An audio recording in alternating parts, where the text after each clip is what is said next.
আজকে আমাদের সমাজে সাদা কালাকে আমরা এক করছি। আজকে আমাদের সমাজে ন্যায় অন্যায়কে আমরা এক করছি, সত্য মিথ্যাকে আমরা এক করছি।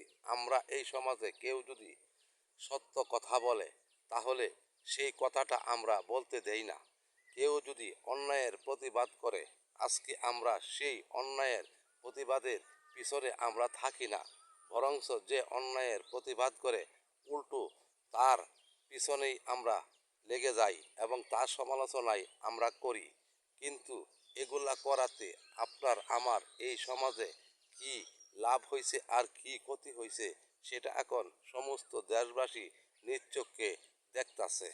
আসুন, আপনি আমি যদি এই সমাজকে সুন্দর করতে চাই তাহলে আপনি আমি এই সমাজে সত্য ন্যায় সুবিচার প্রতিষ্ঠিত করি। প্রতিষ্ঠিত যে পর্যন্ত ন্যায় সুবিচার আপনি আমি করতে পারবো না, তাহলে আজকের যে পৃথিবীর যে অবস্থা আজকে আমরা দেখতাছি, আগামী দিনে ভবিষ্যৎ এই পৃথিবীর আরও খারাপ হবে।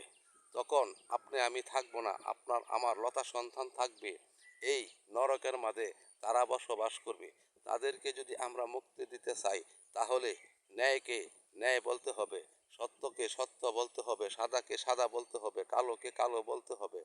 অন্যায়ের বিরুদ্ধে সবাই আমরা প্রতিবাদ করে ন্যায় সুবিচার সত্য প্রতিষ্ঠিত করে যদি এই পৃথিবীর মাঝে আপনি আমি যাইতে পারি তাহলে আপনার আমার সন্তানের ভবিষ্যৎ নিশ্চিত হবে। এই কথাটাই সত্য।